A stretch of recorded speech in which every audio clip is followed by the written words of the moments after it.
नमस्कार, आप देख रहे हैं स्टार सिटी न्यूज़। इस वक्त हमारे साथ मौजूद हैं भारतीय जनता पार्टी से सुनील चौहान जी, जो कि मयूर विहार जिला अध्यक्ष हैं किसान मोर्चा से। आइए मिलते हैं, इनके निवास पे मौजूद हैं, सीधी बात करते हैं। सुनील जी, मेरा आपसे पहला सवाल है सर, जैसे भारत की जो प्रथम दलित समाज से अभी जो राष्ट्रपति बनाई गई हैं द्रौपदी मुर्मू जी, क्या आप उनको पहले संदेश देना चाहेंगे सर? नहीं, मैं पहले तो उनको शुभकामनाएं देना चाहता हूं कि एक ट्रिबल एरिया से आकर और एक देश के सर्वोच्च स्थान पर पहुंचने के लिए, जो कि एक ऐसा सपना है कि जिसको हर कोई देखना चाहेगा, लेकिन पूरा करने का उन्होंने जो सार्थ दिखाया, उसके लिए मैं उनको बहुत बहुत बधाई देता हूं कि उड़ीसा के एक आदिवासी इलाके से आकर आप राष्ट्र के सर्वोच्च पद पर बैठी हैं। उसके लिए बहुत बहुत बधाई, शुभकामनाएं। सर, आपने जैसे एक मुहिम चला रखी है सांसद जी ने, आपके सांसद आपके द्वार, जी, क्या क्या एक्टिविटी चल रही है सांसद के जो द्वार को लेके? ये अभी पीछे एक चर्चा हुई कि लोग बाग शिकायतें लेके सांसद जी के कार्यालय पहुंचते थे। Yes sir. उसमें से कुछ लोग ऐसे होते थे जो सांसद कार्यालय नहीं पहुंच पाते थे, लेकिन समस्याएं यथास्थिति में रहती थी। तो सांसद जी ने तय किया कि मैं खुद जनता के बीच जाऊं, जी। और उसी को लेके उन्होंने गौतम कनेक्ट करके एक कार्यक्रम की शुरुआत की। इसका पहला कार्यक्रम अपने घड़ोली वार्ड, यहीं पे घड़ोली बरात घर यस में सर। आयोजित किया गया, जिसका बहुत पॉजिटिव संदेश गया, और लोगों ने उस चीज़ का फ़ायदा भी उठाया, और लोगों की जो समस्याएं हैं उनका समाधान भी हुआ। तो इसके लिए मैं गौतम जी का बहुत हृदय से धन्यवाद करता हूं कि उन्होंने ये मुहिम शुरू की, और इससे जो है क्षेत्रीय जनता बहुत फ़ायदा उठा रही है। और जो अपनी उनकी मांगें भी हैं, कुछ मांगें ऐसी हैं कि जो तुरंत समाधान नहीं है उनका, लॉन्ग टाइम में है, लेकिन कहीं ना कहीं प्रोसेसर उनका शुरू हुआ जी और सर। जनता अपनी मांग को रख सकी। ये एक काम जो संसद द्वारा किया गया, मैं इसका बहुत लोगों ने अप्रिशिएट भी किया, और मैं भी इसका लिए जो है सांसद साहब का बहुत बहुत धन्यवाद सर, करता अभी हूँ। किन किन समस्या लेके आई, जैसे जनता आती है समस्या लेके, क्या जी, क्या समस्या लेकर आई है अभी? जनता की काफ़ी समस्याएं, जैसे घड़ोली गांव की सबसे बड़ी समस्या ये थी कि गांव में आज तक कोई भी पार्क नहीं बना, जबकि घड़ोली गांव की बहुत बड़ी बिल्कुल। जो है यहाँ पर ज़मीन थी, जो गवर्नमेंट ने एक्वायर भी की है कुछ, और बाकी कुछ लोगों ने बाहर फ्लैट बना दिए, लेकिन गांव की सुविधा के लिए जो है एक भी पार्क नहीं था। तो उसके लिए जो गांव की महिलाएं हैं उन्होंने, और बुजुर्ग हैं उन्होंने पार्क की मांग रखी। कुछ लोगों की जो है एमसीडी से लेके शिकायतें थी, सफाई की लेके। कुछ लोगों की जो है जल बोर्ड की यस सर। समस्याएं थी। कुछ लोगों की बिजली से रिलेटेड समस्याएं थी। कुछ पीडब्ल्यूडी की जो नाले की सफाई नहीं होती थी। तो उससे ये फ़ायदा हुआ कि कम से कम आप जो पहले यहाँ पर हमारे घड़ोली गांव के बाहर पानी भरता था, या कॉलोनी में पानी भरता था, जी आज सर। उससे निजात मिली है, काफ़ी हद तक निजात मिली है। लेकिन अभी भी काफ़ी गुंजाइशें हैं कि जो काम करने के लिए वो निरंतर चली हुई हैं, और मैं खुद उन जो 70-75 यहाँ पे जो कंप्लेंट्स आई थी, जी सर। मैं खुद उनको फॉलो कर रहा हूँ, क्योंकि सांसद साहब ने एक निवेदन किया था कि भाई जो भी काम यहाँ पर आए हैं वो तुरंत के तुरंत होना चाहिए, और अधिकारी को तुरंत निर्देश भी दिया गया। जी सर। उसमें से कुछ अमल हो चुके हैं, कुछ लॉन्ग टर्म वाले जो हैं वो प्रोसीजर में हैं, और मैं उनको खुद फॉलो कर रहा हूँ। ये कोंडली विधानसभा है, यहाँ के कुलदीप कुमार मोनू जी विधायक हैं सर, क्या क्या उनका इस घड़ोली गांव के लिए कोई विकास काम किया है नहीं किया है? नहीं, अभी तक तो देखिए कोई भी विकास कार्य नहीं हुआ यहाँ पर। आज भी आधा से ज़्यादा गांव में जो है पानी की समस्या है, पानी नहीं आ रहा है। लोग अभी भी वही, क्योंकि क्या होता है कि शिकायतें आई, गौतम जी ने भी जो है सांसद साहब ने भी उनको भी निर्देशित किया, लेकिन उसके बाद मैंने बताया ना, अभी कुछ शिकायतों का निवारण हो चुका है, लेकिन कुछ अभी ऐसी हैं कि जिनका बाकी निवारण नहीं हो पाया। जैसे नालों की सफाई का था, तो पीडब्ल्यूडी ने वो सफाइयाँ शुरू कर दी हैं। जी तो सर। कुछ कामों का असर है, कुछ काम अभी बाकी है। तो ये कहीं ना कहीं विधायक को इसको अप्रिशिएट करना चाहिए था कि जो यहाँ पर अभी तक आप फ्री पानी की बात करते हो, फ्री जी बिजली की बिल्कुल बात करते हो, बिल्कुल। लेकिन मैं कहता हूँ कि सबसे पहले तो सुविधा तो दो। जब उस फ्री पानी का क्या फ़ायदा जब पानी ही ना मिलेगा, नहीं ना मिले लोगों को, और मिलता भी है तो वो बहुत गंदा पानी मिलता है।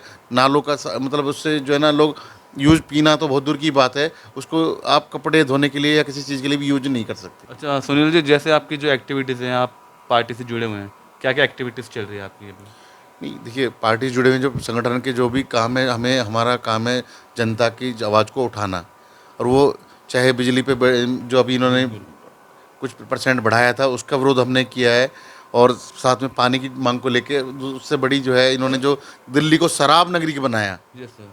उस शराब नगरी को लेके विनाशकारी आबकारी नीति जो ये लेके आए थे, उसका निरंतर विरोध चलता रहा है। और मुझे खुशी है कि कम से कम जो हमारी वो मेहनत आज रंग लाई है, हमारी पार्टी के जो जो पदाधिकारी हैं, जिन्होंने ये सब का नेतृत्व किया और कई ठेके बंद भी कराए, और आज ये है कि पूरी दिल्ली में सरकार को घुटने टेकने पड़े, और आज वो उन्होंने निर्णय लिया कि भाई हम इसको आबकारी नीति को वापस लेंगे। तो मैं अपने शीर्ष नेतृत्व को बधाई देता हूँ, और उन्होंने जो जनता की आवाज़ और दुख को समझकर ज़मीन पर उतरे और ईंट से ईंट जो है बजा दी, और आम आदमी सरकार को झुकना पड़ा, और आज उन्होंने जो है उस निर्णय को वापस लिया है। सर महंगाई भी लगातार बढ़ रही सर, इस पर भी कहीं ना कहीं आम जनता के किचन पे बजट पड़ रहा है आज, इस पर क्या कहेंगे आप? नहीं, बिल्कुल महंगाई जो है कहीं ना कहीं, जैसे देखिए परिस्थिति चली जो कोविड काल का जो 2 साल का जो पीरियड, मैं कह रहा हूँ कि सरकार ने बहुत ही तरीके से इसको निकाला। नहीं तो इसमें कुछ देश तो आप देख रहे हैं कि आप जो फ्री सिप का जो ये लॉलीपॉप जो देते हैं, आज श्रीलंका का क्या हाल है, पाकिस्तान की स्थिति में बांग्लादेश की क्या स्थिति है, या और बड़े जो देश जो जिन्होंने फ्री शिप में जो है लोगों को लोक लुभावनी चीज़ों को करके, कहीं ना कहीं देखिए देश रहेगा तो हम सब रहेंगे। हाँ, लेकिन जो ज़रूरत की बेसिक चीज़ें जैसे कि राशन था, मोदी सरकार ने 80 करोड़ लोगों को निरंतर आज भी वो फ्री राशन देने का जो काम किया है, कि जिससे कि कोई व्यक्ति भूखा ना सोए। बाकी अगर मेरे पास सब्जी नहीं है, मैं चटनी से खा सकता हूँ, लेकिन कम से कम मैं भूखा ना सोऊं, ये व्यवस्था केंद्र सरकार ने की है। मैं उसके लिए भी मोदी जी का धन्यवाद करता हूँ। महंगाई का थोड़ा सा जो जैसे डीजल पेट्रोल का पीछे रहा, तो उसमें भी अभी जो प्रक्रिया चल रही है, स्टेट की गवर्नमेंट से भी निवेदन किया कि भी आप भी अपना वैट कम कीजिए, जिससे कि इसका फ़ायदा जनता को मिल सके। जो महंगाई है उसको हम किसी उस स्तर पे जो है स्थिर रख सकें, कम कर सकें। सर जिला अभी आपका कैसा चल रहा है यहाँ के विनोद बिछेती जी जिलाध्यक्ष हैं संगठन? जिला हमारे जो डॉक्टर विनोद बछेती जी हैं, उनके नेतृत्व में हम काम करते हैं यहाँ पर, और जो भी निर्देश राष्ट्र से या प्रदेश से आता है वो हम सब मिलकर इसको यहाँ पर यथार्थ करते हैं। मैं धन्यवाद जो है डॉक्टर बछेती जी का भी देना चाहूँगा। उन्होंने धरना प्रदर्शन करके जो हमारे यहाँ कई ठेके जो रिहायशी इलाकों में खुले थे उनको बंद कराने का काम किया, या जो खुलने वाले थे हमने उनको खुलने नहीं दिए। तो इसमें सारा जो ये काम चल रहा है वो सारा हमारा डॉक्टर विनोद बछेती जी जो हमारे जिलाध्यक्ष हैं उनके नेतृत्व में हम कर रहे हैं। सर एमसीडी चुनाव जो होने थे टाल दिए गए हैं, अभी जैसे अफसर के अधीन ये चल रहा है एमसीडी, कैसा इस समय का माहौल बना हुआ सर आपके क्षेत्र का? नहीं, देखिए एक मॉनिटरिंग के लिए उन्होंने जो अधिकारी नियुक्त किया है उससे काम तो हो रहा है, लेकिन एक प्रतिनिधि की आवश्यकता रहती है और वो होनी चाहिए।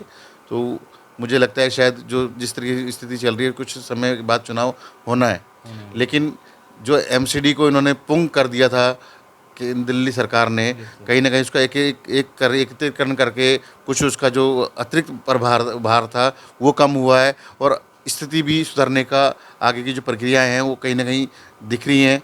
और मैं चाहूँगा कि क्या नाम है, ये जो चुनाव हैं चुनाव भी होंगे, और ये निश्चित समय पे जैसे नहीं हो पाए उसका जो एकीकृत करने के कारण नहीं हो पाए, वो आगे होने वाले हैं उसमें। सर आज के जो हालात बने हुए हैं देश के, इसके बारे में आप?